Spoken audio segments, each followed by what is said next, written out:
Hey guys, welcome back to Dan's Chess Lounge. Today we're going to be talking about a middle game strategy that is near and dear to my heart. It's the minority attack. This was one of the first middle game strategies that really made a difference, I felt like, in my game. Because a lot of times if you play the Queen's Pawn opening, the Queen's Gambit, if you open up with D4, you'll have an opportunity to play a minority attack. And this attack right here allowed me to win some games. And so it really made a direct impact. So guys, I want you to really pay attention to this video right here because it will directly help your game out and you'll win some games. I'm guaranteeing that you will win some games if you're not familiar with the minority attack and now you start to employ it. You will. And then come back and let me know too. Alright, so on the screen, this is what you have here. The minority attack is where you have a smaller pawn island that attacks a larger pawn island. So in theory, the black pawns over here is 3. They should always win versus 2, right? But what the attack does is it allows white to create weaknesses in the black's army, in the black's camp. So once the pawns here step forward and attack the black pawns here, then eventually black will be left with either a backwards pawn or an isolated pawn or some type of weakness that white can then focus on and target for the rest of the game. So let's go ahead and let me show you in the next position here. So it can come out of a Queen's Gambit decline, which is the opening that I usually get it in because I'm a Queen's Gambit player. I like the Queen's Gambit for the white side. So going over the opening moves here, it comes out of the exchange variation most of the time. Now you can see right here with the pawn structure, black has these 4 pawns on the queen side, whereas if you count these 3 right here,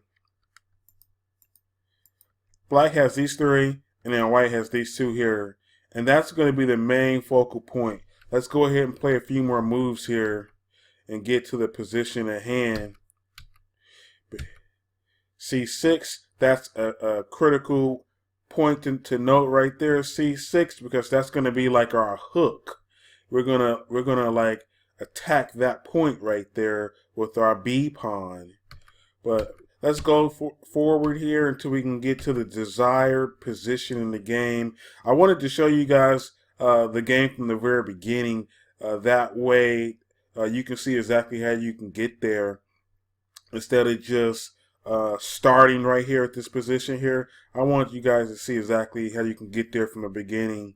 So let me go back one mover. So here we go. This is the main focus of the minority attack.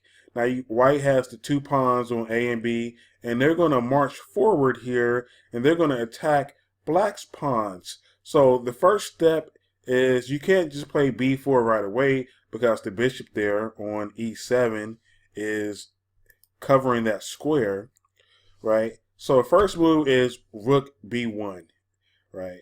Now you're adding some protection to your B pawn, right? Black does what he does. He's carrying out his plan, whatever his plan is. He's carrying that out, simplifying. And these type of positions, black here wants to exchange pieces because he's down on space. So he's continuing with his plan. But now white starts his minority attack. B4, A6, A4. Bishop D7. Now look at that. B5 attacks the pawns there.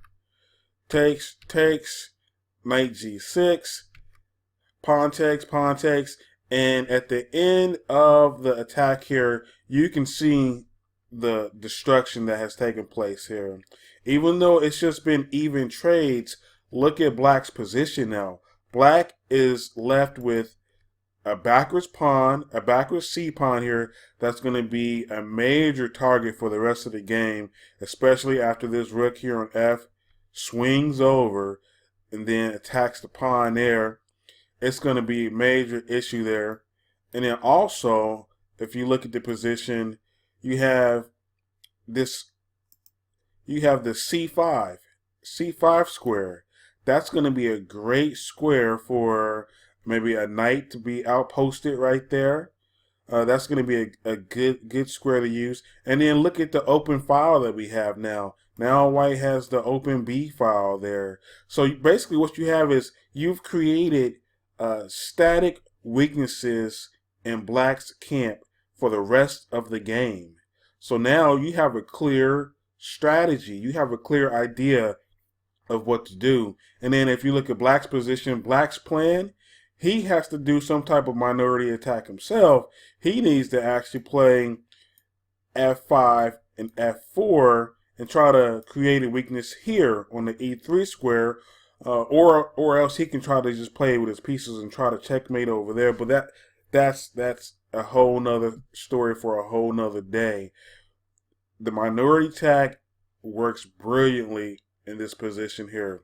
Let's go ahead and let's see it from the black side, because it's just not for the white side. It doesn't matter which side is employing the attack. Now this here arises from a Caro-Kann. It's not a Queen's Gambit. But if you notice the pawn structure already, look at that. White has the majority over here, whereas black only has these two pawns over here on B and A, the A and B pawns, right? But as we know, we're going to thrust our pawns forward, and then you see where our hook is. We're going to go from B4 to attack the C3 pawn right here. Let's go ahead and continue further so I can get to the position where I want to show you. White plays some developing moves, black castles. Now at this position right here, there we go. Rook B8. We're getting ready to start our thrust here, our pawn thrust, our minority attack. B5, A4, B4, A takes B, A takes B, and then I'm just going to stop right here because you guys can see that white is going to be, no matter what white does, he's going to be left with a backwards pawn or an isolated pawn. It's not going to be great. He can't capture right now, so he would have to push something like this here. And then now this is good for black right here. Black has a passed pawn, and it's only 3 squares away from promotion. So whereas white has a lot more work to do here. So this is where the minority attack just basically just blows right through white's structure here. So, well, okay, guys, rewatch the video to make sure that you have it. If you don't understand anything, go back over it.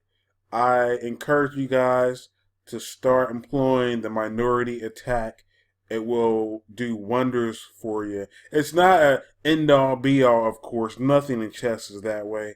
But I'm just saying, you will have fun playing it, and it will definitely give you some winning opportunities. Okay, guys, go ahead and like the video. Make sure you subscribe to stay up to date with the current videos. And comment as well. Let me know what you think of the video. And I'll see you guys next time.